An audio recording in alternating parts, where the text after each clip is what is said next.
Live షోకి తిరిగి స్వాగతం. కాంగ్రెస్ పార్టీనే రాజకీయ అసహనంతో వ్యవహరిస్తోందన్న కేంద్ర మంత్రి శ్రీ వెంకయ్యనాయుడు గారి వ్యాఖ్యలతో ఏకీపిస్తారా అంటే 72% మంది అవునని, 28% మంది కాదంటున్నారు. ఇక అతిథుల పరిచయం శ్రీ విష్ణువర్ధన్ రెడ్డి గారు, భారతీయ జనతా పార్టీ ఏపీ యువమోర్చా అధ్యక్షులు, శ్రీ రవిచంద్రారెడ్డి గారు, ఏపీ కాంగ్రెస్ పార్టీ అధికార ప్రతినిధి, అలాగే శ్రీ జోగు రమేష్ గారు విజయవాడ నుంచి ప్రత్యక్ష ప్రసారం ద్వారా వస్తారు. వైఎస్ఆర్ కాంగ్రెస్ పార్టీ సీనియర్ నేత, శాసనసభ మాజీ సభ్యులు, అలాగే శ్రీ డాక్టర్ నాగేశ్వర్ గారు శాసనమండలి మాజీ సభ్యులు, హన్స్ ఇండియా ప్రధాన సంపాదకులు, వారు కూడా మనతోటి చర్చలో పాల్గొంటారు.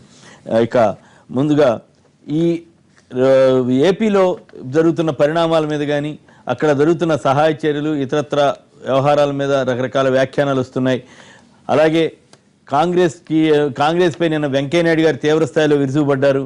ఈ అసహనం కాంగ్రెస్ పార్టీదేనంటూ మోడీ పైన కానీ ఇతరత్ర కానీ అనేక విమర్శలు చేశారు.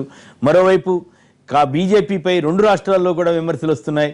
ప్రధానంగా అక్కడ ప్రత్యేక హోదా కానీ ఇతరత్ర అంశాల్లో ఏమాత్రం సహకరించడం లేదంటూ మట్టి సత్యాగ్రహం పేరు మీద కాంగ్రెస్ పార్టీ ఇతరత్ర అన్ని పార్టీలు ఆందోళన చేస్తూ బీజేపీపై విమర్శలు ఎక్కువ పెడుతుంటే, ఇక్కడ తెలంగాణలో కూడా కవిత గారితో సహా పలువురు ఎంపీలు కానీ వీరంతా కూడా కేంద్రం వివక్ష చూపుతోందని అంటున్నారు. అయితే తెలంగాణ ప్రభుత్వం నివేదికలే పంపలేదని తెలుగుదేశం, బీజేపీలు ఎదురు ఆరోపణలు చేస్తున్నాయి. సో ఈ పరిణామాల నేపథ్యంలో నిజంగానే బీజేపీ ఈ 2 రాష్ట్రాల పట్ల సరిగా ఉంటోందా లేదా, మరోవైపు కాంగ్రెస్ పార్టీపై వెంకయ్యనాయుడు గారు చేస్తున్న ఆరోపణలో ఎంతవరకు వాస్తవం ఉంది, ఎవరిది అసహనం అన్న సమస్య కూడా ఉంది. ముందుగా జోగి రమేష్ గారి దగ్గరికి వెళ్దాం. విజయవాడ నుంచి మనకు అందుబాటులో ఉన్నారు. రమేష్ గారు చెప్పండి, బీజేపీ 2 రాష్ట్రాల్లో ఎలా డీల్ చేస్తోంది? నిజంగా 2 రాష్ట్రాల్లో ఏపీకి ఎక్కువ సాయం చేస్తోందనేమో ఇక్కడ తెలంగాణ నేతలు విమర్శిస్తున్నారు, ఇళ్ల విషయంలో కానీ ఇతరత్ర కానీ. మరోవైపు అక్కడ మాకు మట్టి కొడుతున్నారని చెప్పి మీరంతా విమర్శలు చేస్తున్నారు. ఇప్పుడు అక్కడ వరద పరిస్థితులు కానీ ఇతరత్ర సహాయ చర్యల్లో కానీ బీజేపీ ఏ రకంగా కేంద్రం నుంచి సహాయం అందే పరిస్థితి కనపడుతూ ఉంది. దీనిపై స్థూలంగా మీరేమంటారు? గుడ్ మార్నింగ్ కేసీఆర్ గారు. నమస్కారం అండి, మాట్లాడండి.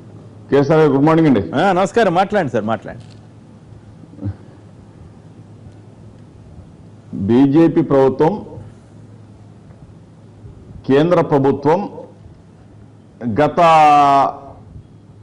విశాఖపట్నంలో హుదూద్ తుఫాను వచ్చినప్పుడు స్వయంగా ప్రధానమంత్రి గారు పర్యటన చేసిన పరిస్థితులన్నీ కూడా ఒకసారి మనం నెమరు వేసుకుంటే, తక్షణం 1000 కోట్లు సహాయం చేస్తానన్న ప్రధానమంత్రి గారు ఆనాడు 1000 కోట్లు ఇస్తానని చెప్పిన దరిమిల ఏది తక్షణ సాయం అంటే తక్షణం ఆ 1000 కోట్లు సంవత్సర కాలం పాటు ఇచ్చిన దాఖలాలు కూడా లేవు. ఈనాటి వరకు కూడా అది ఫుల్ఫిల్ అయిన దాఖలాలు కూడా 1000 కోట్లు 600 కోట్లు ఇచ్చారు. ఈ రోజున అవును సార్, అవును, అదే చెప్తా. 1000 కోట్లు 600 కోట్లు ఇచ్చారు. ఇంకా ఉదుదు సాయమే మిగిలిపోయిందండి. ఆ పరిస్థితుల్లో ఇప్పుడు జరిగిన వరదలు, ఈ తుఫాను బీభత్సం, ఈ పరిణామాల క్రమంలో 4 జిల్లాలు కూడా అతలాకుతలమైన పరిస్థితులు మనం స్పష్టంగా చూసాం. మీడియా ద్వారా కూడా, మీడియా మిత్రులు కూడా కొన్ని ప్రదేశాలకు వెళ్ళలేని పరిస్థితులు కూడా మనం గమనించామండి. ఈ పరిస్థితుల్లో నిన్న ఖమ్మంపాటి రామ్మోహన్ గారు, అట్లాగే మన కేంద్ర మంత్రి గారు కూడా వెళ్ళి రాధామోహన్ సింగ్ గారిని, కొంతమంది పెద్దలు కూడా కేంద్రంలో కలవటం కూడా జరిగింది. తక్షణం 1000 కోట్ల రూపాయలు సాయం ఇవ్వమని చెప్పేసి అడుగుతా ఉన్నారు. దాని మీద స్పందించిన దాఖలాలు అయితే ఇప్పటి వరకు కూడా కేంద్రం నుంచి లేని పరిస్థితులండి. కేంద్రం నుంచి మీకు సహాయం చేస్తామని కానీ, మీ రాష్ట్రం బాగా దెబ్బతిందని కానీ వరదల వల్ల ఈ పరిస్థితులు ఎక్కడ కూడా చెప్పిన పరిస్థితులు అయితే లేవండి. ఒకటి కేసీఆర్ గారు, వెంకయ్య నాయుడు గారు మనకు ప్రతినిధిగా, అంటే మన ప్రతినిధి కాకపోయినా తెలుగువారి ప్రతినిధిగా, ఆంధ్రప్రదేశ్ ప్రతినిధిగా కొన్ని పరిస్థితుల్లో చాలా వరకు మనల్ని ఆదుకోవటానికి ప్రయత్నం చేస్తున్నట్టుగా కనపడతా ఉన్నారు. కానీ ఎక్కడా కూడా సరైన రీతిలో ఆదుకున్న క్రమం అంటే మనం చూసాం. ప్రత్యేకంగా ప్రధానమంత్రి గారు వచ్చారు, అమరావతి రాజధాని శంకుస్థాపనకు వచ్చారు. పెద్ద ఎత్తున ఆంధ్రప్రదేశ్ ముఖ్యమంత్రి గారు, మా ముఖ్యమంత్రి గారు పెద్ద ఈవెంట్ ఎక్కడ కూడా అసలు ఇంతవరకు ఏ సినిమాల్లో కూడా జరగని రీతిలో ఎంత పెద్ద ఎత్తున మంచి ఈవెంట్ ఏర్పాటు చేసి ఆయనకి ఘనంగా సత్కారం స్వాగతం అన్ని కూడా ఏర్పాటు చేసిన దరిమల ఆయన ఎక్కడా కూడా ఆంధ్రప్రదేశ్ రాష్ట్రానికి కానీ అమరావతి రాజధానికి కానీ తక్షణం నేను ఈ పరిస్థితుల్లో ఆంధ్రప్రదేశ్ విడిపోయింది కాబట్టి నేను మోడీ గారు చాలా మంచి సహాయం చేస్తారు ఆంధ్రప్రదేశ్ రాష్ట్రానికి అమరావతికి, అసలు అడగకుండానే అన్నం పెట్టేస్తా ఉన్నారు, బీహార్ వెళ్ళిపోయి కాశ్మీర్ వెళ్ళిపోయి ఇక్కడ అసలు మనం అడుగుతా ఉన్నాం కదా ఎన్ని లక్షల కోట్లు ఇచ్చేస్తారో లేకపోతే ఎంత పెద్ద ఎత్తున మనకు సహాయం చేస్తారని చెప్పేసి లక్షలాది మంది ప్రజలు ఆ రోజున కోట్లాది మంది ప్రజలందరూ కూడా టీవీల్లో చూస్తూ ఉంటే ఆయన ఏ విధంగా మన అమరావతి శంకుస్థాపనకు వచ్చి ప్రజల్ని ఉత్సాహాన్ని నిర్వీర్యం చేసే వెళ్ళిపోయారు. అంటే ఎక్కువగా నేను మాట్లాడకూడదు, ఆయన విమర్శించడం పెద్దవారు కాబట్టి వెళ్ళిపోవటం. ఏమండి అంతేనా బీజేపీతో ఫ్రెండ్షిప్ వచ్చే అవకాశం ఉంది భవిష్యత్తులో? మాకండి కేసీఆర్ గారు అవునవును మొన్న పెద్ద బీజేపీ నాయకులు కూడా అన్నారు కదా మీటింగ్ లో, అట్లా కోరుకోండి. కాదు పెద్ద బీజేపీ నాయకుడు ఒక ఆయన అన్నారు కదా, చంద్రబాబు నాయుడు గారు కూడా అన్నారు కదా కేంద్రం నుంచి మేము బయటకు వస్తే మీ వాళ్ళు దూరాలను చూస్తున్నారని చెప్పి. నిన్నగాక మొన్న గుంటూరులో వెంకయ్య నాయుడు గారు కూడా కొన్ని వ్యాఖ్యలు చేశారండి. మీరు ఈ రోజున SMS పోల్ ఇచ్చారు. అసహనం అనేది కాంగ్రెస్ పార్టీకో లేకపోతే బీజేపీకో కాదు, ఇవాళ అసహనం అనేది వెంకయ్య నాయుడు గారి మీద మీరు ఇవ్వాలి. నిన్నగాక మొన్న మీరు గుంటూరులో వెంకయ్య నాయుడు గారు మాట్లాడిన తీరు చూస్తా ఉంటే ఎవరికి లేదండి, ఏ పార్టీకి అసహనం లేదు లేకపోతే ఏ వ్యక్తులకి లేదు, మోడీ గారికి కూడా ఉండదు నాకు తెలిసి.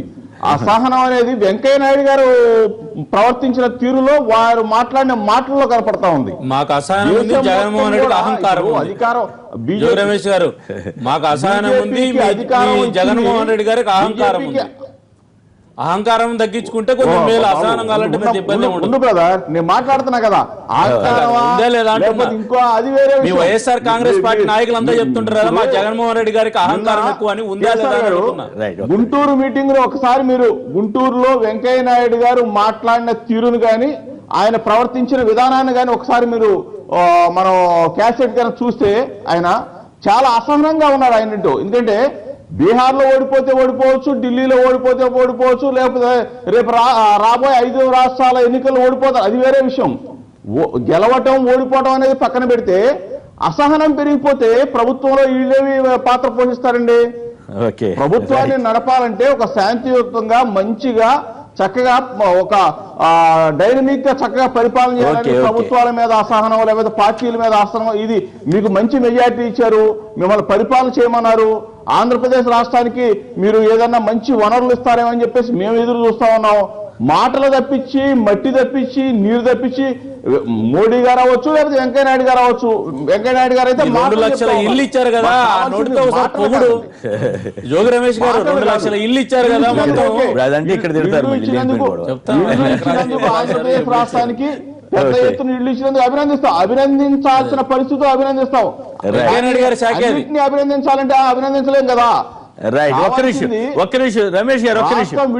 రాష్ట్రం విడిపోయింది, పెద్ద ఎత్తున మీరు మీ సహాయ సహకారాల కోసం ఆంధ్రప్రదేశ్ ప్రజలు ఎదురు చూస్తా ఉన్నారు. దానికి మీరు మంచి సహాయం చేసి చెప్పేసి మీ ద్వారా కోరుతా ఉన్నాం. కానీ మాకేమి మా పార్టీకి లేకపోతే మా నాయకుడికి జగన్మోహన్ రెడ్డి గారికి అహంకారం లేదు, అసహనం లేదు. అహంకారం ఉంటే వేరే విధంగా ఉంటది, అంతేగాని మేము ఎప్పుడు కూడా ఆ పరిస్థితులు ఉత్పన్నం కావాలి. వైఎస్ఆర్ కాంగ్రెస్ పార్టీ నాయకులు చెప్తున్న విషయాన్ని గుర్తు చేసిన వైఎస్ఆర్ కాంగ్రెస్ వాళ్ళు చెబుతారు, బీజేపీలో ఇది మీ రాహుల్ గాంధీ రైజింగ్ స్టార్ అని బీజేపీ ఎంపీ శత్రుఘ్న సిన్హా చెబుతారు. ఇవన్నీ మామూలే. కానీ ఒక్క నిమిషం ఒకసారి వరంగల్ వెళదాం. వరంగల్లో మా ప్రతినిధి వెంకట్ ఉన్నారు, అక్కడ తాజా పరిస్థితిని పోలింగ్ పరిస్థితిని వివరిస్తారు. Over to Venkat. Thank you very much sir Kommineni garu. Good morning. వరంగల్లో ఉదయం 7 గంటల నుంచే పోలింగ్ ప్రక్రియ ప్రారంభమైంది. ఈసారి పోలింగ్ ప్రక్రియ వేగవంతానికి ఎన్నికల సంఘం ఒక వినూత్న ప్రయోగం చేసింది. ఫస్ట్ కమ్ ఫస్ట్ ఓటర్కి ఒక ఫ్లవర్ బొకేతో వెల్కమ్ చెప్పాలి. ఫస్ట్ కమ్ ఫస్ట్ ఓటర్కి ఫ్లవర్ బొకేతో వెల్కమ్ చెప్పడంతో పాటు అధికారికంగా సన్మానించాలని కూడా ఒక నిర్ణయం తీసుకున్నారు. ఈ మేరకి ఉదయం 7 గంటల నుంచే పోలింగ్ బూత్ల వద్ద కాస్త బారులు తిరిగినట్టు కనపడుస్తుంది. గత 18 మాసాల క్రితం జరిగిన సాధారణ ఎన్నికల్లో ఇదే వరంగల్ పార్లమెంటు స్థానం నుంచి 70% నమోదైంది. ఫస్ట్ కమ్ ఫస్ట్ ఓటర్ వేసిన వారిలో మాజీ మేయర్ ఎర్రబెల్లి స్వర్ణ, అదేవిధంగా ఈవి శ్రీనివాస్, మిగిలిన ఒక్కొక్క పోలింగ్ కేంద్రానికి ఒక్కొక్కరు ఉన్నారు. దాదాపు 1778 పోలింగ్ కేంద్రాలు ఉన్నాయి. ఆ 1778 కేంద్రాల్లో అంటే ఫస్ట్ ఎవరైతే క్యూలో ఉంటారో వారందరూ కూడా ఫ్లవర్ బొకే ఇచ్చి వెల్కమ్ చేయాలని అనుకున్నారు. మాజీ మేయర్ గారు చెప్పండి, నిజంగా ఓటింగ్ కూడా వేశారు. ఈసీ గారు పెట్టిన ఈ వినూత్న కార్యక్రమం చాలా ఉత్సాహంగా ఉంది. అందరూ కూడా సంతోషిస్తున్నారు. మొట్టమొదటిగా ఓటు వేయడానికి ఉత్సాహంగా వస్తున్నారు. నేను ఒక 4 నిమిషాల ముందు వచ్చినా కూడా నా తర్వాత వచ్చిన వాళ్ళందరూ కూడా లైన్లో నిల్చున్నారు. చాలా మంది మొదటి ఓటు వేసే హక్కు నాకు కలగడం నిజంగా కూడా ఏది ఏమైనా కూడా ఇది పర్సంటేజ్ పెంచుతుందని నేను అనుకుంటున్నాను. ఇవాళ వాకర్స్ కానివ్వండి, వాళ్ళందరూ కూడా పొద్దున్నే వచ్చి ఓటు వినియోగించుకొని మరీ వెళ్తున్నారు.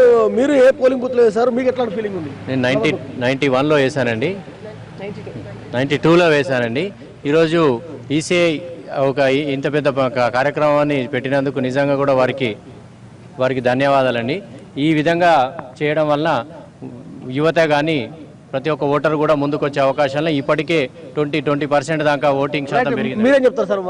ఇట్లాంటి ప్రయోగానికి ఏం చెప్తారు మీరు?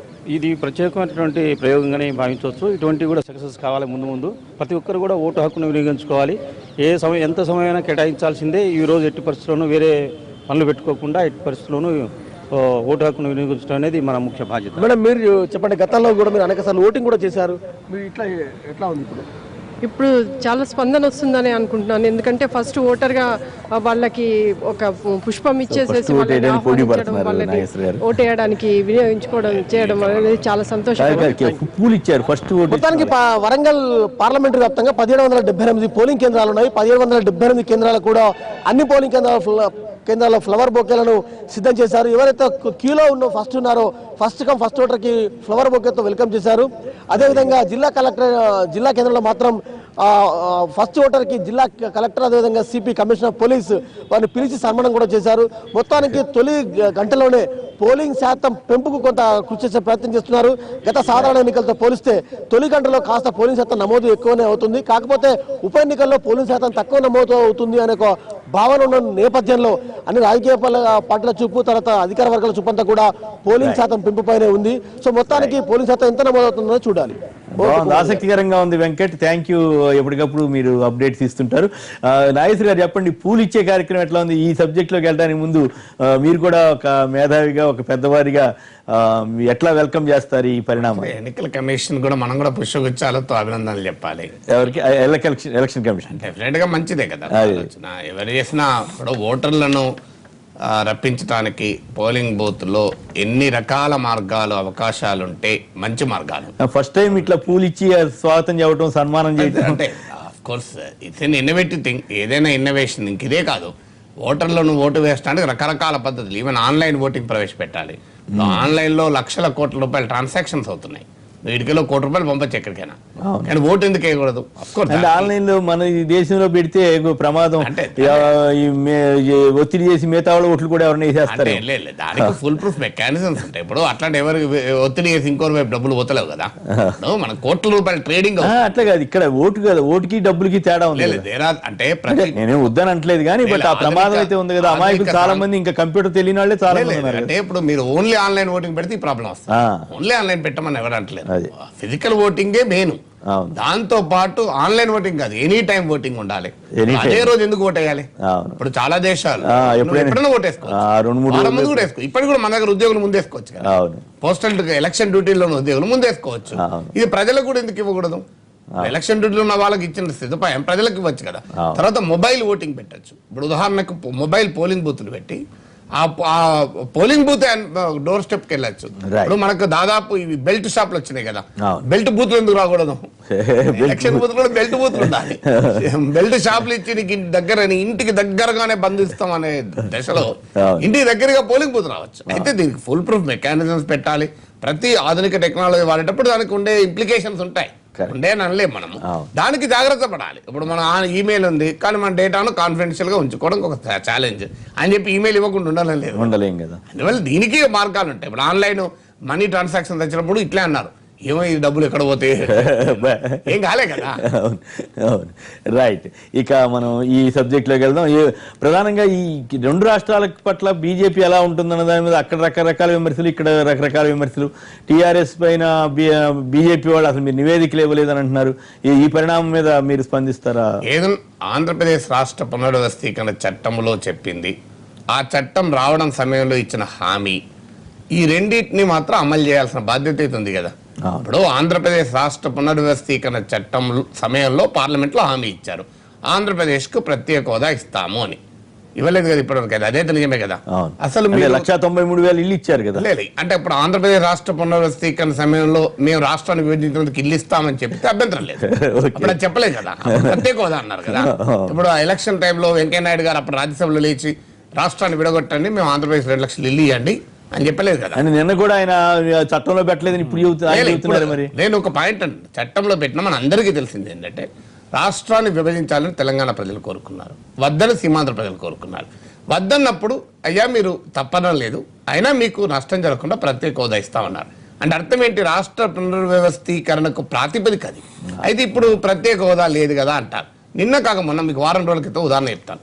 ఈశాన్య రాష్ట్రాల ముఖ్యమంత్రులంతా కలిసి కేంద్రానికి కోరారు, మీరు మాకు ప్రత్యేక హోదాను తొలగిస్తే మేము అన్యాయానికి గురవుతాం.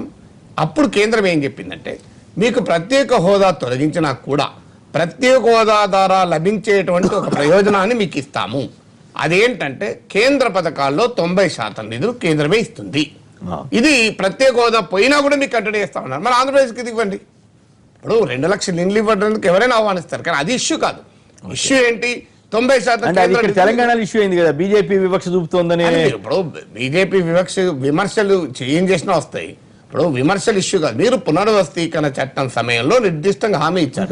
తెలంగాణ ఆంధ్రప్రదేశ్లోని వెనుకబడిన ప్రాంతాలు కూడా ఇస్తామన్నారు. తెలంగాణలో వెనుకబడిన ప్రాంతాలకు 1 పైసని ఇచ్చారా? ఆంధ్రప్రదేశ్ వెనుకబడిన ప్రాంతాలు జిల్లాకి 50 కోట్లు ఇచ్చారు. జిల్లాకి 50 కోట్లతో 2 కిలోమీటర్ల రోడ్డు రాదు. మౌలిక వసతులు మీరు చట్టంలో ఏం చెప్పారు? ఈ 3 ఉత్తరాంధ్ర జిల్లాలు, 4 రాయలసీమ జిల్లాల కోసం మౌలిక వసతుల కల్పనకు కేంద్రం సహకరిస్తుంది, తోడ్పడుతుంది అన్నారు. 50 కోట్లతో మౌలిక వసతులు వస్తాయి జిల్లాలో? మీరే చెప్పండి. ఇది చట్టంలో ఉన్నది. నేను ఎక్కడ ఇదైతే బయట పార్లమెంట్ హామీ కూడా కాదు కదా. ఇండస్ట్రియల్ ఇన్సెంటివ్స్ అని చట్టంలో ఉంది 2 రాష్ట్రాలకు. ఎక్కడ ఇండస్ట్రియల్ ఇన్సెంటివ్స్ ఎన్ని ఇచ్చారు చెప్పండి, నిర్దిష్టంగా 1, 2, 3 చెప్పండి. ఇప్పుడు మీరు మనం అలా కనబడుతున్నది కదా ఇలా. ఇప్పుడు తెలంగాణకు ప్రాణహిత చేవలకు జాతీయ పాలమూరు ఎత్తిపోతల పథకం జాతీయ హోదా ఇస్తామని సుష్మా స్వరాజ్ గారు మహబూబ్ నగర్ మీటింగ్ లో చెప్పారు. మేము అధికారంలోకి వచ్చిన మరుక్షణమే ఉన్నారు కదా, అందువల్ల నువ్వు చేయనప్పుడు ప్రశ్నించకుండా జనం ఇప్పుడు ప్రశ్నించాక అందువల్ల పాలమూరు ఎత్తిపోతల పథకానికి మా ప్రభుత్వం అధికారంలోకి వస్తోంది, మేము జాతీయ హోదా ఇస్తామన్నారు. జాతీయ హోదా ఇచ్చారా? అంటే ఇప్పుడు విమర్శ కాదు, ఇది కళ్ళ ముందు జరుగుతున్నటువంటిది కదా. ఇవ్వలేదన్నది ఫ్యాక్ట్ కదా. ఇచ్చినా మీరు చెప్పండి. రాష్ట్ర పునర్వ్యవస్థీకరణ చట్టంలో 2 లక్షలు ఇల్లు ఇస్తాం ఆంధ్రప్రదేశ్కు, ఆంధ్రప్రదేశ్ విభజించాలి 2 లక్షలు ఇల్లు ఇచ్చినందుకు అని ఎవరన్నా అంటే నాకు అభ్యంతరం లేదు. అది చెప్పలేదు కదా. రైట్. ఒక్క నిమిషం. శ్రీధర్ గారు విజయవాడ నుంచి లైన్ లో ఉన్నారు. శ్రీధర్ గారు చెప్పండి, బీజేపీ తీరు మీద ఎట్లా మీరు ఎట్లా ఫీల్ అవుతున్నారు? సార్ అక్కడ ఉన్న వాళ్ళందరికీ నమస్కారం సార్. నమస్కారం. మాట్లాడండి. యాక్చువల్ గా వెంకయ్యనాయుడు గారు అసహనం అంటున్నారు.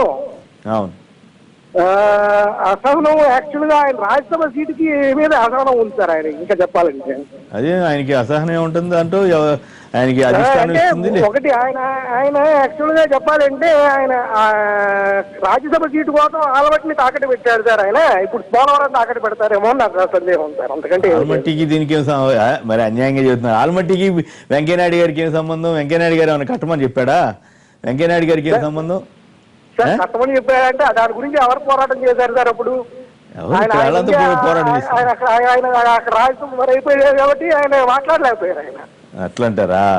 ప్రత్యేక హోదా అంటే ఖచ్చితంగా ఆయన రెస్పాన్సిబుల్, ఆయన నేనే డిమాండ్ చేశాను, నాదే సాధించానన్నారు కాబట్టి ఓకే. అంతేగాని అన్నిటికీ ఆయన అయితే ఉన్నంతలో ఆయన ఏపీకి ఆయన బాగానే చేస్తున్నాడు కదా పాపం. తండ్రి ఏదో 1000 కోట్లు ఆ ఫండ్ అని ఈ ఫండ్ అని 1,90,000 ఇల్లు అని ఇవన్నీ ఇస్తున్నారు కదా. ఆయనకు అవకాశం ఉన్న మేరకు చేస్తున్నాడు కదా, కాదంటారా? తెలంగాణతో చేస్తున్నాం సార్, అది నేను చెప్పేది సార్. ఇక్కడ ఏది మనం కంపారిజన్ చేసేది తెలంగాణతో చేస్తున్నాము.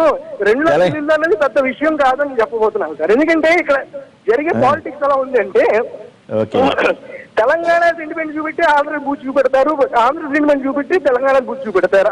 2 లక్షల ఇల్లు పెద్ద విశేషం కాదంటే నీ దృష్టిలో ఏంది విశేషం సోదరా? 2 లక్షల ఇండ్లే పెద్ద విశేషం కాదు. ఈ దేశంలో 5 రాష్ట్రాలకు ఇండ్లు మంజూరు చేస్తే దానిలో 5 రాష్ట్రాలకు ఎంత అయితే ఇచ్చారో ఆంధ్రప్రదేశ్కి అంత ఇచ్చారు వెంకయ్య నాయుడు గారు. నువ్వేమో రాజ్యసభ అంటున్నావు, అవగాహన రాహిత్యంతో మాట్లాడుతున్నావు, అవగాహన అంటే ఏ అంశంలో నీవు ఆ 2 లక్షల ఇల్లు పెద్ద విశేషం కాదనుకుంటున్నావు అంటున్నా. Right, okay, right. రవిచంద్ర గారు మీరు చెప్పండి, ఏంటి మీరు నెల్లూరు వాస్తవ్యులు కూడా కదా, అక్కడ ఈ వరద సమస్యల్లో కానీ ఇతరత్ర కానీ కేంద్రం నుంచి కానీ ఎట్లా వచ్చే అవకాశం ఏమైనా కనపడుతుందా? యాక్చువల్గా మనకి ఇప్పుడు కురిసిన వానల వల్ల వచ్చిన వరదల్లో ఎక్కడ కేంద్ర స్పందన అనేది ఇంతవరకు కనపడలేదు. వెంకయ్య నాయుడు గారు ఈ రోజు వస్తున్నారని మాత్రం. రాష్ట్ర స్పందన పర్వాలేదా? రాష్ట్ర స్పందన లేటుగా అయినా కనీసం సీఎం గారు రావడం జరిగింది. ఈ రోజు నెల్లూరులోనే ఉన్నారు. కానీ ఎన్డీఆర్ఎఫ్ టీంలు మాత్రం ఇన్ టైంలో దాన్ని ఉపయోగించుకోవడంలో విఫలం చెందినందువల్లే మరణాల సంఖ్య ఎక్కువైంది అనేది మా ఉద్దేశం. అంతేకాకుండా ఈరోజు జరుగుతున్న సహాయక చర్యలు అక్కడే ఉండి కొంత పర్యవేక్షించాల్సిన అవసరం సీఎం గారికి ఖచ్చితంగా ఉంది. గతంలో మనం చూస్తే రాజమండ్రిలో కానీ లేకపోతే వైజాగ్లో కానీ ఏ విధంగా మకామే సీఎం పనిచేయించాడో అదే విధంగా ఇంపార్టెన్స్ ఇచ్చి తీరాల్సిన అవసరం ఉంది. ఎప్పుడు లేదు, దాదాపు 30 సంవత్సరాల నుంచి రానటువంటి వానలు ఒక్కసారిగా విరుచుకుపడడం, దాంతోపాటు గాలి తోడవడంతో నష్టం అనేది ఖచ్చితంగా భారీ స్థాయిలో ఉంది. నిన్న ప్రాథమికంగా ఒక లెటర్ రాయడం జరిగింది. కేవలం 1000 కోట్లు ప్రాథమికంగా సహాయం అందించండి, తర్వాత నివేదిక పంపిస్తా అన్నారు. ఆ నివేదికలో కూడా 3000 కోట్లతో ఒక నష్టం ఉండొచ్చని అంచనా వేశారు. అది చాలా తప్పు అవుతుంది. ఎందుకంటే పర్టికులర్గా నెల్లూరుకి తీసుకున్నట్టయితే ఆక్వాకల్చర్ అనేది చాలా ఎక్కువ ఉంది. దానికి సంబంధించి పెట్టుబడులు చాలా ఎక్కువ ఉంటాయి. ఏ రైతుకైనా కూడా చంద్రబాబు నాయుడు గారు కానీ పత్తిపాటి పుల్లారావు గారు కానీ ప్రకటించింది ఏంటంటే వాస్తవమైన నష్టపరిహారం అందిస్తాం, రైతులు ఇబ్బంది పడద్దు అని చెప్పిన క్రమంలో వాస్తవమైన నష్టపరిహారం అంటే పెట్టుబడుల వరకు ఇవ్వగలిగితేనే అది వాస్తవమైన నష్టపరిహారం. ఆ విధంగా ఇచ్చినట్టయితే వీ విల్ వెల్కమ్ దట్. అంతేకాకుండా దాంతోపాటు ఏదైతే ఆ రైతులకు సంబంధించిన సర్వేలన్నీ పూర్తయ్యేదాకా ప్రాథమికంగా 3000 కోట్ల నిర్ధారణకు రావద్దని మేము కోరుకుంటున్నాం. ఇకపోతే ఇక్కడ వెంకయ్య నాయుడు గారి అసహనం గురించి వాటి గురించి చెప్పారు. వెంకయ్య నాయుడు గారి అసహనం మళ్ళీ వద్దామండి. కానీ ఇప్పుడు ప్రధానంగా అక్కడ బాధితులకి సరైన సదుపాయాలు అందుతున్నాయా అన్నది పాయింట్. బాధితులకు సంబంధించిన చర్యల్ని పర్యవేక్షణ ఇప్పుడు సాక్షాత్ సీఎం గారు ఉన్నారు కాబట్టి దాన్ని వేగవంతం చేయాల్సిన అవసరం అయితే ఉంది. రైట్, చెప్పండి ఏంటి కేంద్ర పరిస్థితి ఏంటి, ఈ 2 రాష్ట్రాల మీద ఎట్లా అనుసరిస్తాను? నేను గారు ఇప్పుడు ఆంధ్రప్రదేశ్ సంబంధించిన విషయంలో 1,80,000 ఇళ్ళు ఏ రకంగా వచ్చినాయంటే తెలంగాణ ప్రభుత్వం 18వ తేదీ సమావేశం జరుగుతుంటే 16వ తేదీ లేఖ రాసింది. మాకు 10,000 ఇల్లు కావాలని రాసింది వీళ్ళు. 20,000 ఇళ్ళ 1,00,000 ఇళ్ళ అని మాట్లాడుతున్నటువంటి వాళ్ళు అధికారికంగా లేఖ బయటికి ఏమోనండి. తెలంగాణ ప్రభుత్వం రాసిందే 16వ తేదీ స్పందించింది. ఆంధ్ర ప్రభుత్వం 6 నెలల ముందు స్పందించింది. వాళ్ళు డిపిఆర్లు రెడీ చేసుకున్నారు. ఇక్కడ మేము డబుల్ బెడ్రూమా, ట్రిపుల్ బెడ్రూమా అనేటువంటి డైలమాల్లో ఇళ్ళు ఉన్నారు. 2 ఎక్కడైతే అర్బన్ ఏరియాలో ఇచ్చినట్టు ఇండ్లు ఏవైతే ఉంటాయో దానికి సంబంధించిన ప్లేసులు ఐడెంటిఫికేషన్ జరగాల, దాని డిపిఆర్తో సహా కేంద్ర ప్రభుత్వానికి ఇవ్వాలి. అది రాష్ట్ర ప్రభుత్వం వైఫల్యం. అది ఒకవేళ ఇప్పుడు రాష్ట్ర ప్రభుత్వం సవరణ చేసుకుని కేంద్ర ప్రభుత్వాన్ని అడిగితే ఇంకా కొంత ఇవ్వడానికి అవకాశం ఉంది. మొత్తం ఇచ్చేసిన తర్వాత అట్లా కాదు, 5 రాష్ట్రాలకు సంబంధించినటువంటి ఎంపిక మాత్రమే జరిగింది. 5 రాష్ట్రాల్లో మేజర్ బెనిఫిట్ ఆంధ్రప్రదేశ్కి జరిగింది. 2వ అంశం, ఈరోజు తెలంగాణ ప్రభుత్వం నిన్న డిక్లరేషన్ కూడా చెప్పింది కేంద్ర ప్రభుత్వం, మీరు ఇంకా ఏమన్నా మీ డిపిఆర్ చేయండి ఇప్పటికైనా, కానీ మీరు డైలమాలో ఇస్తారని ఊహించాలి. అది సమస్య. వాళ్ళు 10,000 ఇల్లు అడిగారు, 10,000 ఇల్లు ఇచ్చారు. కుమ్మరేని గారు 1,00,000 అయితే 1,00,000 ఇస్తారని తప్పు ఎవరిది? ఎంత ఇస్తారనేటువంటి ఎంత ఉంది, మీరు ಎಷ್ಟು మీరు ఎన్ని అడుగుతారు అడగండి అని చెప్పొచ్చు. కుమ్మరేని గారు ఎంత ఇస్తారో కానీ అడగాల్సిన బాధ్యత బాధ్యత ఉందలే దాంట్లో. అది నేను అడగడం. తెలంగాణ ప్రభుత్వం ప్లేసులను ఐడెంటిఫై చేసుకొని డిపిఆర్స్ తో సహా కేంద్ర ప్రభుత్వానికి ప్రపోజల్ ఇచ్చి రాలేదంటే తప్పు అవుతుంది. కాబట్టి వాళ్ళు అడిగింది 10,000 ఇల్లు మంజూరు ఇచ్చారు. అది కూడా 18వ తేదీ మీటింగ్ అంటే 16వ తేదీ సబ్మిట్ చేశారు. ఒక్కరోజు ముందు మాత్రమే స్పందించలేదు వీళ్ళు. 2వ అంశం, వారు జోగి రమేష్ గారు చాలా అంశాలను మాట్లాడారు. నేను మా మిత్రుడు ఏదో వెంకయ్యనాయుడు గారు రాజ్యసభ గురించి మాట్లాడాడు. మేమంతా ఎవరు కళ్ళు తెరకమే రాజ్యసభలో ఎమ్మెల్యేగా 2 సార్లు పనిచేశారు, మీకు తెలుసు. 3 సార్లు రాజ్యసభ సభ్యుడిగా పనిచేశారు. అంటే ఆయన జీవిత కాలంలో 10 సంవత్సరాలు ఎమ్మెల్యే, 15 సంవత్సరాలు పార్లమెంట్ సభ్యుడు, 25 సంవత్సరాలు చేశాడు. అంటే ఆయన ఏదో వైస్ ప్రెసిడెంట్ అవుతారని, వైస్ ప్రెసిడెంట్ లోపు మళ్ళీ గ్యాప్ ఉండకుండా రాజ్యసభకి వెళ్ళాలనేది ఆలోచన ఉందంటే నేను గారు రాజకీయాల్లో ఉన్నటువంటి వ్యక్తులు వయసు నాకు కూడా ఏమైనా అవకాశం దొరికితే రాష్ట్రపతి కాలం మీకు అవకాశం రాలేదు కదా, ఆయనకంటే అవకాశం ఉంది కదా. వెంకయ్య నాయుడు గారు అర్హుడు. మేమెవరం కాదనలేదు కదా. ఈ దేశంలో ఉపరాష్ట్రపతికైనా ఆయన అర్హుడు, రాష్ట్రపతికైనా అర్హుడు. మనం ఆయన అద్వానీ గారికి ఇస్తారని అన్నారు. ఆయన ప్రాధాన్యత క్రమాన్ని నిన్న బీహార్ లో ప్రమాణ స్వీకారం జరిగితే ప్రధానమంత్రిని ఆహ్వానం చేస్తే ప్రధానమంత్రి వెళ్ళలేక అతను అధికారికంగా కేంద్ర ప్రభుత్వం ధర్మం. ఈ రోజు కేంద్రంలో ఉన్నటువంటి మంత్రుల్లో రాజ్నాథ్ సింగ్ గారు, వెంకయ్య నాయుడు గారు ఇద్దరే సీనియర్ మంత్రులు ఉన్నటువంటి వాళ్ళు. అరుణ్ జైట్లీ గారు కూడా వీరికంటే జూనియరే కదా.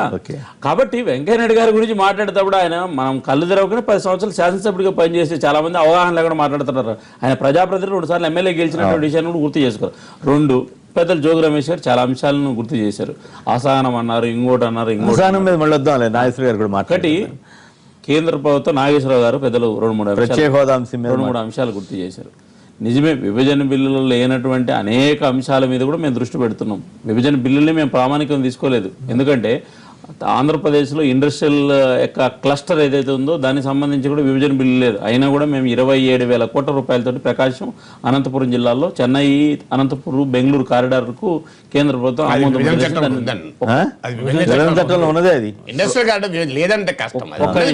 రెండో అంశం, ఎక్కడ విభజన బిల్లు 2 లక్షల ఇల్లు ఇస్తామని చెప్పి ఎక్కడ 2 లక్షల ఇల్లు. 2 లక్షల ఇల్లు ప్రత్యేక హోదా. 3వ అంశం 7,000 మెగావాట్లు ఆంధ్రప్రదేశ్ కి ఇస్తామని ఎక్కడ విభజన. అంటే మాకు విభజన బిల్లు ప్రాతిపదిక కాదు కొమ్మినేని గారు. ఆంధ్రప్రదేశ్ లో మిగతా రాష్ట్రాలతో సమానమైనటువంటి అభివృద్ధి చేయడానికి కేంద్ర ప్రభుత్వం ఏ రకమైనటువంటి అవకాశాలు ఉన్నాయో ఆ అన్ని రకాల అవకాశాలను ఆంధ్రప్రదేశ్ మీద వినియోగిస్తాము. ఆంధ్రప్రదేశ్ను వేగవంతమైన అభివృద్ధికి కృషి చేస్తాము. దీంతో పాటు నిన్న వెంకయ్యనాయుడు గారు విశాఖపట్నంలో ఒక పత్రికా విలేకరుల సమావేశంలో ఒక వ్యాలిడ్ ఫీడ్ ఇచ్చారు. ఈ రాష్ట్ర ప్రజలకు స్పష్టంగా చెప్పారు. ఏం చెప్పారంటే, నీతి ఆయోగ్ అధికారికంగా నేను నీతి ఆయోగ్తో సమావేశమైన అనేక శాఖలకు సంబంధించిన అధికారులు నాతో కూర్చున్నారు. ఒక ఆశాజనకమైన రీతిలోటి ఆంధ్రప్రదేశ్కు ప్రత్యేక హోదాకు సంబంధించినటువంటి ఏమి బెనిఫిట్స్ వస్తాయో ఆ బెనిఫిట్స్ అన్ని కూడా ఇప్పటిదాకా చాలా వ్యాలిడ్ ఫీడ్ ఇచ్చారు. ఎవరు? నాగేశ్వరరావు గారు. మిగతా ఏవైతే ఇప్పుడు ప్రత్యేక హోదా కలిగినటువంటి రాష్ట్రాలన్నీ ఎత్తేస్తే మాకు ఏ రకమైన పరిస్థితి ఉత్పన్నం అవుతుందో అనేటువంటిది ఆంధ్రప్రదేశ్కు ఏదైతే ఇప్పుడు ప్రత్యేక రాష్ట్రాల్లో ప్రతిపత్తి ఉన్నటువంటి రాష్ట్రాలకు మేము ఏదైతే కలిగి తీసేసినా కూడా ఏది ఈ యొక్క 14వ ఆర్థిక సంఘం ఇచ్చినటువంటి నివేదిక ఆధారంగా ప్రత్యేక హోదా అనేటువంటి మిగతా రాష్ట్రాలకు ఉండదు. దీన్ని మారుస్తున్నాం అనేటువంటిది ఏదైతే సంకేతాలు ఉన్నాయో ఇది ఆంధ్రప్రదేశ్కు మేలు జరిగేటువంటి అంశం. ఎందుకంటే ఖచ్చితంగా ఆ బెనిఫిట్స్ కాదు, ఆ బెనిఫిట్స్ ఏవైతే ఉన్నాయో ప్రత్యేక హోదాకు సంబంధించినటువంటి టోటల్ బెనిఫిట్స్, ఇప్పుడు ఇండస్ట్రీ రావాలంటే మనకు రాయితీ రావాలి. ఈ రోజు ఆ ప్రాంతాలు అభివృద్ధి చెందాలంటే మీరు చెప్పినట్టు ఎలక్షన్ ముందు మోసం చేసామనేది కూడా వస్తుంది కదా. మీరు ఊరంతా ప్రచారం చేసుకున్నారు కదా ప్రత్యేక హోదా మేమే సాధించేసామని. కొమ్మినేని గారు, మేము ఇప్పుడు కూడా చెప్తున్నది ఏంటంటే ప్రత్యేక హోదా లేకపోతే ప్రత్యేక ప్యాకేజు లేకపోతే విభజన బిల్లే మాకు ప్రామాణికం కాదు. ఈ రోజు ఉదాహరణకు మేము ఇదే చెప్తున్నాము. 2 లక్షల ఇల్లు ఎందుకు ఇచ్చామంటే ఆంధ్రప్రదేశ్ ఇంకోటి చెప్పారు నాగేశ్వరరావు గారు, అసలు రోడ్లు ఎక్కడ అభివృద్ధి చెందలేదని. ఈ దేశంలో హైయెస్ట్ రోడ్లకు నిధులు కేటాయించినట్టు రాష్ట్రం ఆంధ్రప్రదేశ్. 1400 కోట్ల రూపాయలు 1400 కోట్ల రూపాయలు టెండర్లు కూడా పిలిచారు. అంతేకాకుండా ఇంటర్ స్టేట్ కనెక్టివిటీకి సంబంధించిన విషయంలో దేశంలో ఏ రాష్ట్రం కూడా బిల్లులో ఉన్నదే, అది కూడా బిల్లులో ఉన్నదే. రాష్ట్ర రహదారులు ప్రామాణికం మాకు ప్రామాణికం ఏంది మరి? అంటే మీ సొంత ఎజెండా పెట్టుకుంటారా? నేను కాదు ఆ మాటకు వస్తే బీజేపీ ఏడాది కాలంగా చేశారనే వాళ్ళు నేను ఒకండి. అయితే మీరు అనవసరంగా హైప్ క్రియేట్ చేసుకుని మాకేమి ఇవ్వట్లేదని కొందరు అంటే మీరు నిజం అనుకుని కొంతమంది భ్రమలు పడేసరికి ఈ ప్రమాదంతో రమేష్ గారికి పెద్దలు నాగేశ్వరరావు గారికి నేను అడిగేది ఏంటంటే, చేసిన మంచి పనులను మంచిని చెప్పండి. ఒకవేళ చేయని పనులను ఒక స్పెషల్ స్టేటస్ అనేటువంటి ఒక్కదాన్ని ముందర పెట్టుకొని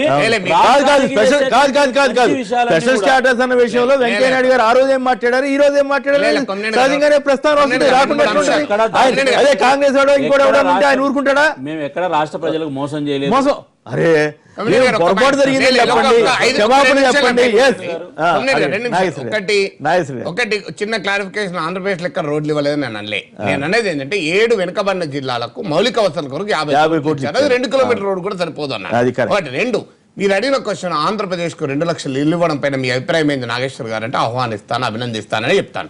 మీరు అడిగిన ప్రశ్న ఏంటి, ఆంధ్రప్రదేశ్ కు ప్రత్యేక హోదా అనే హామీ ఇచ్చారు, అది అమలు కాలేదేంది అంటే లేదు అమలు కాకపోయినా మంచిగా 2 లక్షలు ఇల్లు ఇచ్చానని నేను చెప్పలేను.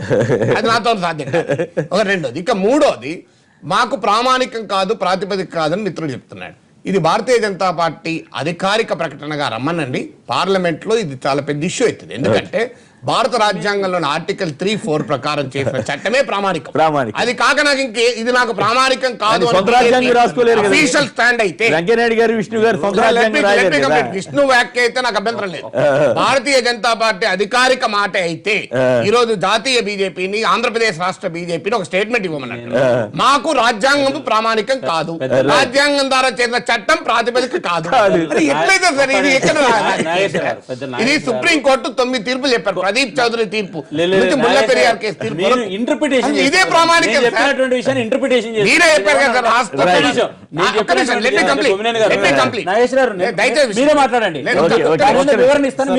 తర్వాత మొత్తానికి రాష్ట్ర పునర్వ్యవస్థీకరణ చట్టం ప్రామాణికం కాదు, ప్రాతిపదిక కాదు అని 4 సార్లు అన్నారు. ఒక్కసారి కాదు, ఇదేదో బై మీ స్లిప్ కాదు. స్లిప్. ఇక రెండోది నేను అనేది ఏంటంటే ప్రత్యేక ఇప్పుడు నీతి ఆయోగ్ అంటున్నారు. నీతి ఆయోగ్ ఏమిస్తుంది? మీరు మరి ఏ నీతి ఆయోగ్ ప్రకారం కాశ్మీర్కి 80,000 కోట్లు ఇచ్చారు? ఏ నీతి ఆయోగ్ ప్రకారం బీహార్కు 150,000 మరి వాళ్ళకి లేని నీతి ఆయోగ్ ఆంధ్రప్రదేశ్కి వస్తుందా?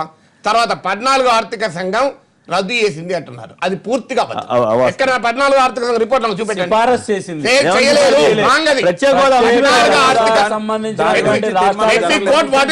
ఫైనాన్స్ కమిషన్ రిపోర్ట్ లో మీరు గూగుల్లో పెట్టి చూడండి. ఎక్కడ వస్తుందండి? కాదు రాజకీయ నాయకులు ఒక మాట చెప్పిన తర్వాత దాన్ని ఏదైనా జరిగితే అవును పొరపాటు జరిగింది, మేము క్షమాపణ కోరుతున్నాం అని చెప్పి మార్చుకుంటే పర్వాలా, కానీ దాని మీద ఒక మోసం ఒక తప్పుని ఇంకో 100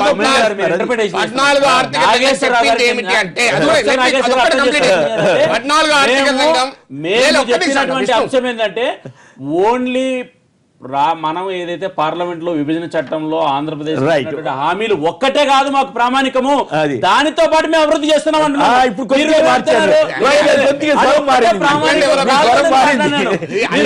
ఒకటే పెట్టుకొని అది ఒకటే రాజ్యాంగం అనుకోని దాన్ని ఒకటే చేసేస్తే మేము అనేక రకాలుగా అభివృద్ధి చేస్తున్నాం అనేటువంటి ఎవరికి ఏ రకంగా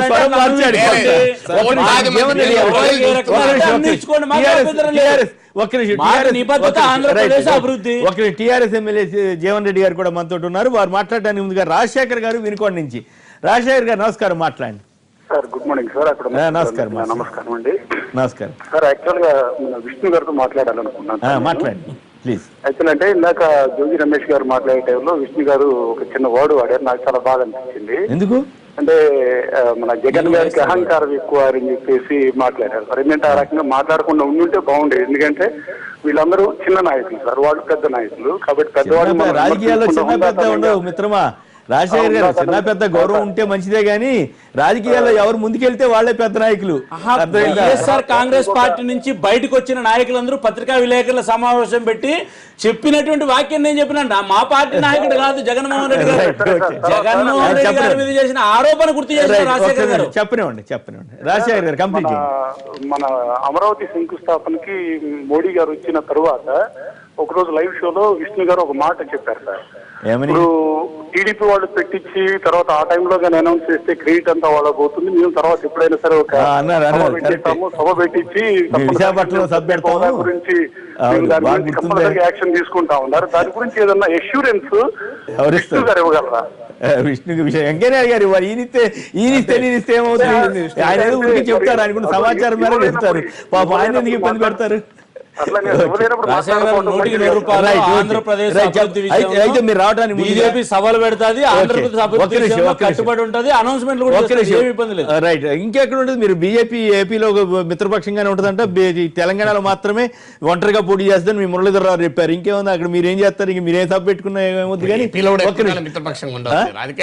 ఒక్క నిమిషం జీవన్ రెడ్డి గారు చెప్పండి. మీరు చెబుతున్నారు అసలు మీరు నివేదిక పోవడం వల్లే ఈ 2 లక్షల ఇల్లు మీకు రాలేదు, తెలంగాణ ఏపీకి వచ్చి వాళ్ళు నివేదిక పంపిస్తున్నారు. ఇది కేవలం మీ టీఆర్ఎస్ వైఫల్యమేని అంటున్నారు వారు. ఇప్పుడు విష్ణు గారు మాట్లాడితే కేంద్ర ప్రభుత్వం అంటే ఒక వేరే ప్రపంచం, రాష్ట్ర ప్రభుత్వాలు అంటే ఇంకో దేశం లెక్క మాట్లాడతారు. ఇది ఫెడరల్ వ్యవస్థ అండి, నివేదికలు అన్నిటికీ ఉంటాయి. ఇప్పుడు నిన్నగాక మొన్న బీఆర్ ఎలక్షన్ లో 1,20,000 కోట్ల రూపాయల ప్యాకేజ్ ఇచ్చారు. నివేదికలు వాళ్ళు పంపినారా బీహార్ వాళ్ళు? మీకు మీరు ఎట్లా ఇచ్చినారండి? ఏపీ రీఆర్గనైజేషన్ యాక్ట్ లో ఏపీ రీఆర్గనైజేషన్ యాక్ట్ లో లేని విషయాలను 7 మండలాలను తీసుకొని కలిపి ఆర్డినెన్స్ ద్వారా 1 నిమిషంలో అధికారంలోకి వచ్చిన నెక్స్ట్ డే కలిపిరు. ఎక్కడైనా నివేదికలు పంపారండి? ఆ రాష్ట్ర ప్రభుత్వం నివేదికలు పంపించిందా మీకు? నిన్నగాక మొన్న ఈ ఢిల్లీలో కానీ ఇతర రాష్ట్రాల్లో ప్యాకేజీలు ఇచ్చారు. కాశ్మీర్ లో ప్యాకేజ్ ఇచ్చారు, వాళ్ళు నివేదికలు ఇచ్చారా సార్? ఇది ఫెడరల్ వ్యవస్థ సార్. రాష్ట్ర ప్రజల అవసరాలకు అనుగుణంగా ఒక పక్క రాష్ట్రానికి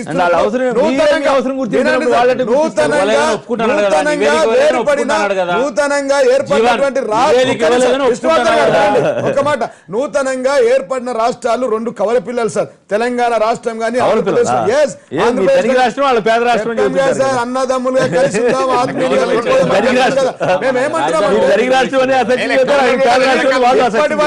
సార్. బీజేపీ ప్రభుత్వం యొక్క ప్రత్యేకత ఏంటంటే ఏపీ రీఆర్గనైజేషన్ యాక్ట్ లో ఉన్న అంశాలను అమల్లో ఉంచదు. లేని అంశాలను ఇష్టం ఉన్న దగ్గర ఇష్టం రాజకీయ లబ్ధి కోసం బీహార్ లో గానీ, కాశ్మీర్ లో గానీ, ఇతర ప్రాంతాల్లో వాళ్ళు ప్యాకేజీలు ఇవ్వడంలో తప్పు లేదు. కానీ ఈ రాష్ట్రానికి మాత్రం పక్క రాష్ట్రానికి 2 లక్షల ఇండ్లు ఇచ్చినప్పుడు, ఈ రాష్ట్రానికి 10,000 ఇండ్లు ఇచ్చినప్పుడు మాట్లాడడానికి చూడడానికి ప్రజలు గమనిస్తా ఉన్నారు సార్. మీరు చేసిన పథకాలు ఏంది? 18 నెలలు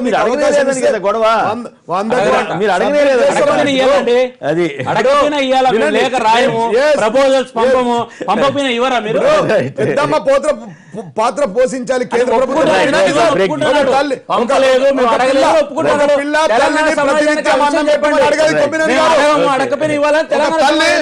తల్లి యొక్క పిల్ల ప్రతినిత్యం అమ్మ నాకు అన్నం పెట్టని అడగది.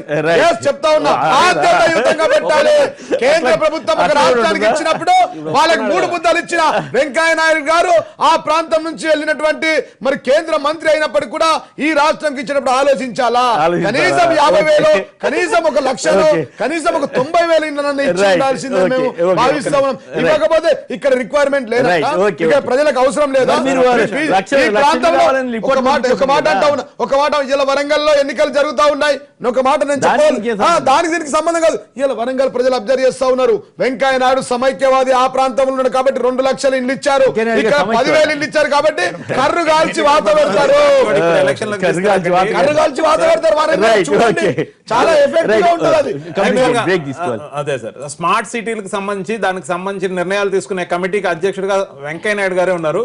స్మార్ట్ సిటీలు 42 పార్లమెంట్ సభ్యులున్న తెలుగు రాష్ట్రాల వాళ్ళకి కేవలం 5 కేటాయించడం జరిగింది. దాంట్లో నష్ట నివారణ చర్యలుగా ఆంధ్రప్రదేశ్కి ఈరోజు 193,000 ఇళ్లు ఏవైతే కేటాయించారో వీ అప్రిషియేట్, వీ వెల్కమ్, దాన్ని మాత్రం మేము స్వాగతిస్తున్నాం. అంతేకాకుండా ఈ రోజు చిత్తశుద్ధి ఉంటే ప్రత్యేక హోదా ఎందుకు ఎవరో బహిరంగంగా చెప్పాల్సిన అవసరం బీజేపీ నాయకులకి, తెలుగుదేశం పార్టీ నాయకులకి ఉంది. వాళ్ళు మేనిఫెస్టోలో పెట్టిన వాటి గురించి అమలు చేస్తారా చేయరా? మేము మేనిఫెస్టోలో పెడితే అమలు చేయాలని ఎక్కడా లేదని, మా వల్ల కాదు అని చెప్పి బహిరంగ క్షమాపణ చెప్పి ఏదైనా వేరే అమలు చేస్తారా? మీరు చేసిన పాపాలు మీరు మాట్లాడే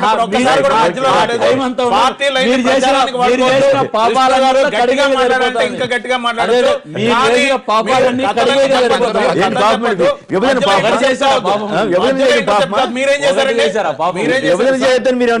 చట్టంలో 7 జిల్లాలకి ప్రత్యేక ప్యాకేజ్ లో బిల్లులో 7 జిల్లాలకి 24,500 కోట్లు పెట్టడం జరిగింది. దాని ప్రకారం 7 జిల్లాలకి సంవత్సరానికి 3,500 కోట్లు రావాలి. ప్రత్యేక హోదాను ఆ రోజే చట్టంలో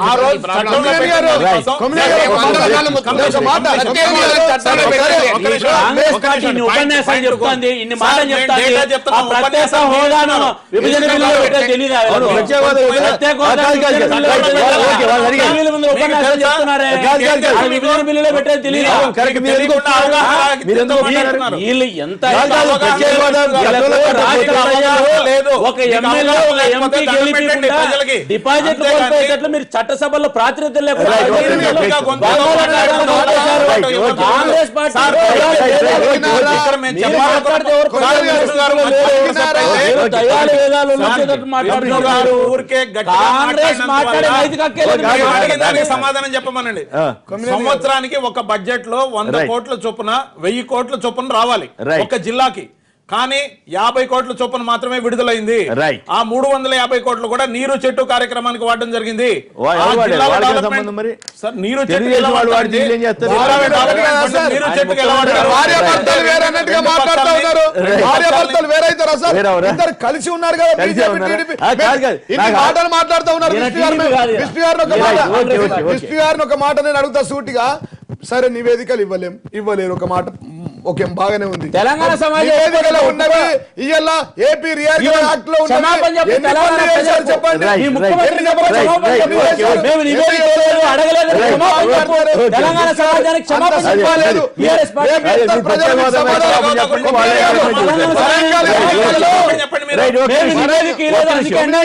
పార్టీ వరంగల్ ఎన్నికల్లో వాళ్ళ కర్రు కాల్చి